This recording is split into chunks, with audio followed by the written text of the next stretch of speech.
We are talking about issues plaguing millions of households at this time of year, damp and mould. And I'm very pleased to say we're joined by consumer expert Harry Kind, who'll be sharing his advice on how to tackle it, what to do if your landlord isn't helping, and you know, we want your top tips too. Get in touch if you have any questions or helpful hacks on how to beat mould. We love to hear from you. Then we're going to move on. Should Royal Mail slash deliveries to 3 days a week?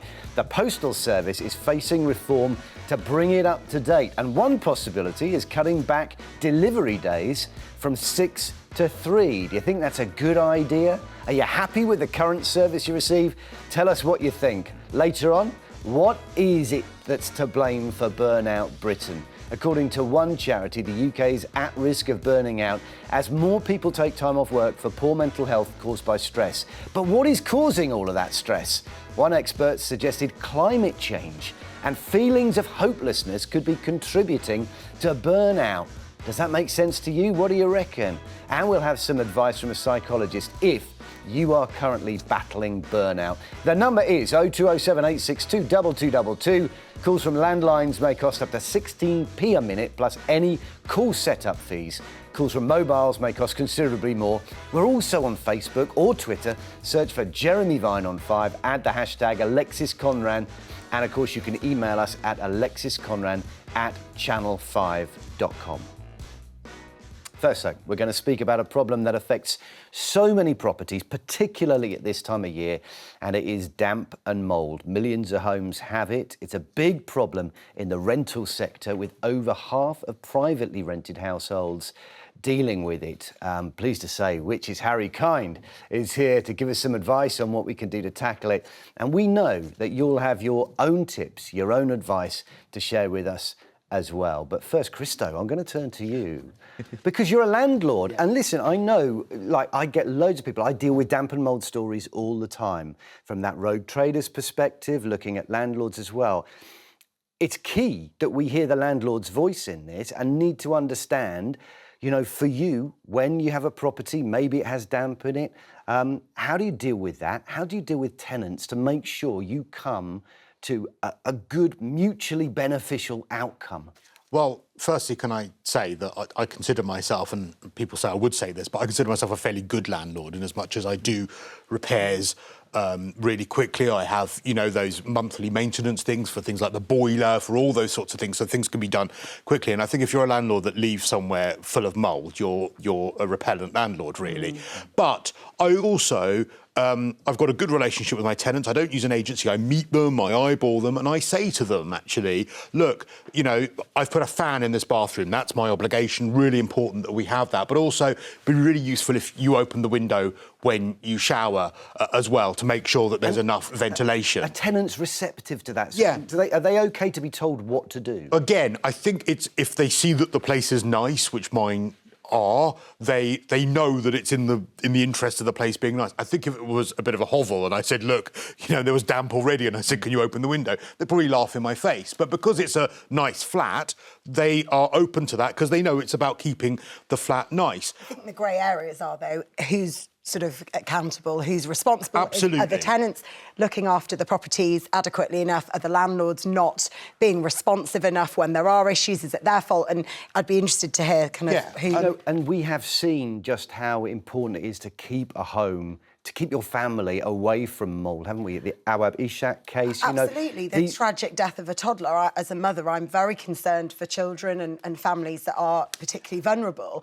And how are they culpable, landlords, if this happens? I'd be interested to know that. Yeah, so much of it comes down to the type of mould, how it's occurring, why it's occurring. Isn't that right, Harry? It does. So, you know, there is mould everywhere. We have got mould, you know, we're sucking it in and blowing it out all the time. What you need for it to become a problem are the right conditions. And so that is a cold and damp house, and that is caused by having a firstly badly designed house, badly built house, and then a badly maintained house by a landlord. And then we can all do things in our lifestyle to reduce the conditions for damp and therefore mould. Because mould, basically, it wants to have something nice to eat, So, you know, the waft of a chicken roasting in an oven, that was going to provide some food for mould, but really it needs water, and it needs long-term water. And so in those damp patches where it's damp for a long time, that's where mould can really develop. There are certain types of damp and mould which are to do with structural problems. So leaking gutters, that sort of thing, rising damp. We're going to put them to one side because that is the landlord's responsibility. Yes. And just let's look at condensation, Well, yeah. which can be down. It can be something the tenant can do something about. It does. Although I would say a lot of the time, you know, I was looking around a property the other day to buy, to move into, and the estate agent said there's a really big damp problem here, and it's because the people who lived here thought that it was a condensation issue. They were trying all their best to do something. It turned out it was a leaky pipe somewhere in the house. And so diagnosing the problem first, making sure that it is a problem with condensation versus something structural which a landlord would be responsible for repairing. But in this instance with Ishak, it was the council that were responsible. They ended up... And it was a being fine. structural... So, yeah, so obviously we've got council houses that are being left in very dangerous environments. And obviously with extreme weather now, is it getting worse? So let's look at what you can do. Yes. If you do identify it as a form of mould that you can take action about as an occupant, as a tenant or someone living in that property, where would you start, Harry? So the first thing is to kind of look at ventilation. So we have sealed up our homes. It used to be our homes were drafty Victorian terrace houses where the wind would blow through. That was bad for your energy efficiency, but it meant that all of the breathing that we did, all of the showering we did, that hot, wet air, it left the premises. And so we've put in to replace that. Now we've sealed up our houses with insulation. We've replaced that with extractor fans. So making sure you've got an extractor fan is really important. But the Germans are a big fan of something called Stoßlüften, if I'm saying that right. Stoßlüften, where you basically open all of the windows and doors in your house every day for 10 minutes. And no matter the weather, that replaces all of that wet air that you've got in the house. It brings in some cold, dry air with not as much moisture, and that can, you know, be a low-tech solution. I mean, then there's the cost of heating, which is spiralling as well. So you have to balance these two things. Heating and ventilation are two things that... It's a constant battle. Absolutely. Also lack of education, because, you know, you're informing your tenants, right, of what to do. But if I was a student or I was, you know, starting out as a tenant, would I know? Where is the information? And that's why I don't tend to use letting agencies, because I want to know that I've told the tenants. Also on the subject of an extractor fan, in a flat I owned, the kitchen...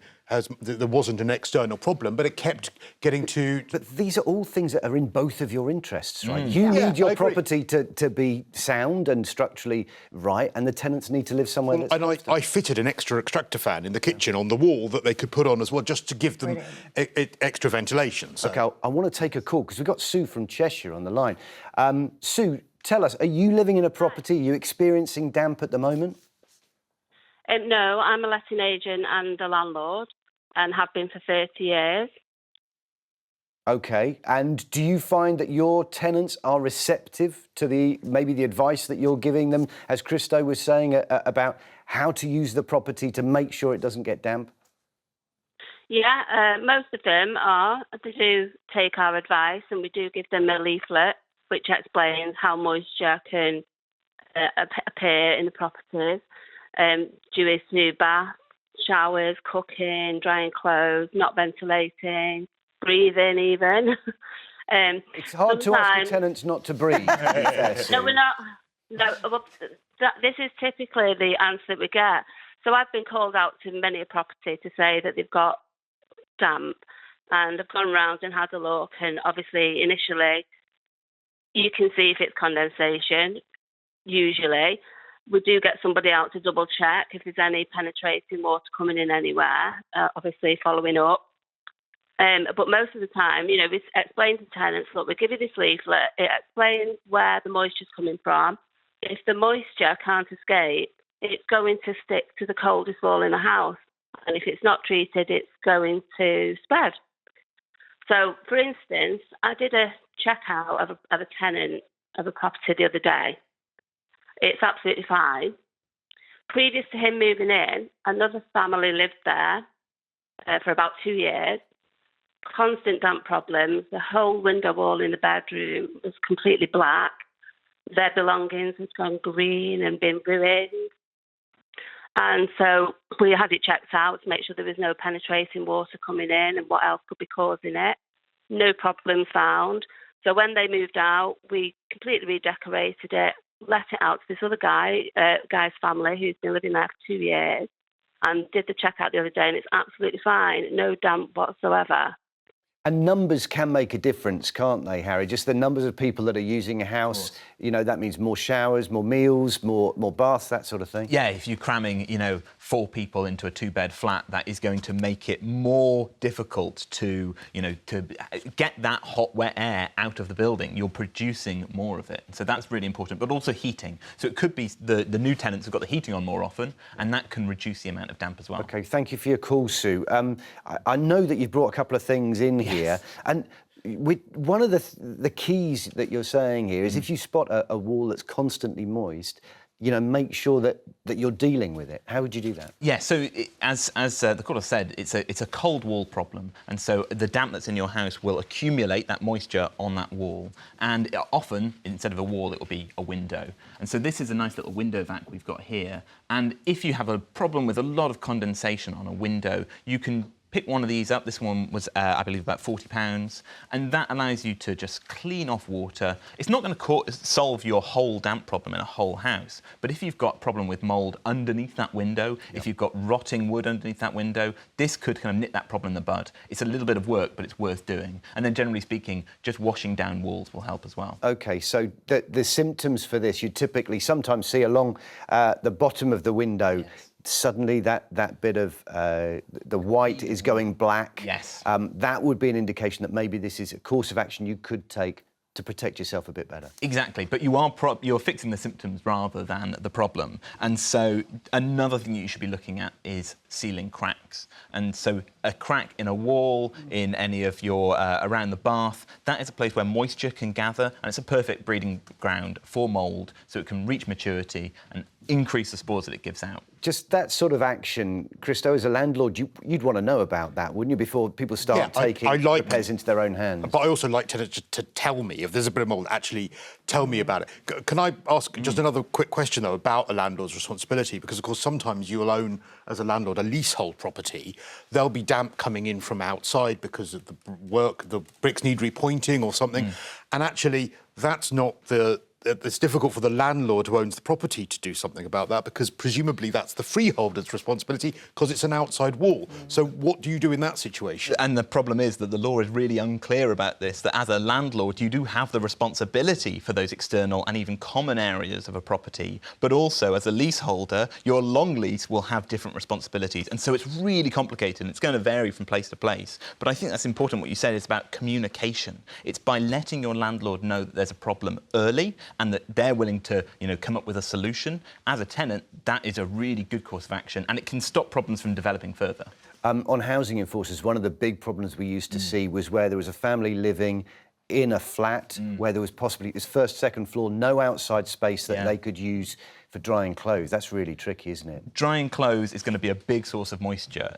Basically you are doubling the weight of all the clothes with the amount of water. It's a bucket of water basically in those clothes. And if you dry them on a rack inside your lounge, all of that water's got to go somewhere. That's why ventilation is important, opening those windows, but ideally drying outside. Does a heated rack make a difference? It does, but it only just gets the water out of there faster. Oh, right. And so it could make the problem more acute in a certain area. Obviously, the cost of dryers. Cost of drying. It's just ludicrous. I mean, and that's something we have to take into account, that a lot of these solutions require outlay. Looking at these props here, these tools that you could use, that's money that you've got to balance whether you'd spend that on heating, on electricity. For a lot of families, that really makes a difference. So don't breathe, don't wear wet clothes. Ideally don't cook your food and don't have a shower. And that's the problem, is that actually you should be able to build a house that is fit for people to live their lives. I think one thing that people don't appreciate enough in their houses is their tumble dryer. The older ones cost a whole lot to run, but modern models, if you buy a heat pump tumble dryer, that can cost maybe under 30p a time to run. It's probably, I think, £40 a year. And the water is captured, is put into a tank, and you can pour it down your sink. That's not going on your walls. Right, we're going to take another call. Hyacinth is in Bedfordshire. Hyacinth, how are you doing? What's your situation? Oh, my situation is a long-going situation. For 5 years now, I've had a leak in the roof of my house due to felting, which I got a private contractor to come in and have a look what's causing the problem. And it leaks when we have, like a couple of days ago, when we had that horrendous rain. The back bedroom roof just leaks and leaks. It's been reported to my local council, but they're dragging their heels on sorting out the matter, and they still get a full rent from me. Okay, so you're renting from your council. We're talking about social housing here. Yes. Okay. Yes. What so have you? I don't know what more to do. Have you tried the Housing Ombudsman? Is that somewhere that you've approached at all?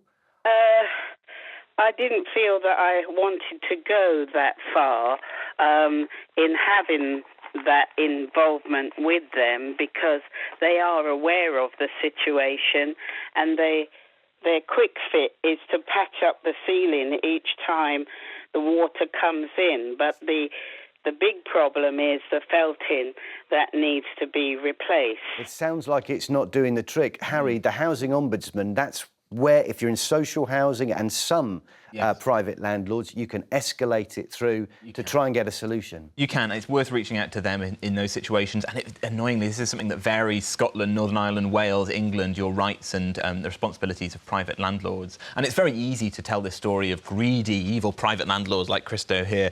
But actually, you've got this big problem with social housing as well and housing associations. And that's what was tragically the case in Rochdale.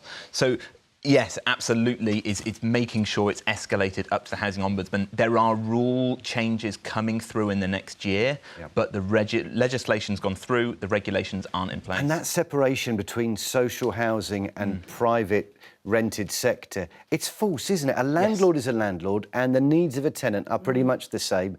They need somewhere that's safe, warm, decent. You know, that's across the board. Is how high the rents are as well. You know, it's people can't afford to buy and they're renting, and they expect this good living conditions, adequate living conditions. It should be the bare minimum. And I was just going to say, some councils across the UK are absolutely shocking. And again, I've had councils that are freeholders, and trying to get a proper repair done on the outside, it's like pushing custard up a hill, because as Hyacinth was saying, you know, they'll come and patch it and do a little something, but won't actually fix the problem. That's a beautiful image there. Thank you, Christo. You're welcome. Custard up a hill. Custard. Yeah. It is genuinely a serious issue, and it's one that won't go away. We thank you for all your calls on this. I'm sure we'll cover it again very soon. And thank you, Harry, for joining us as well. But we are going to move on.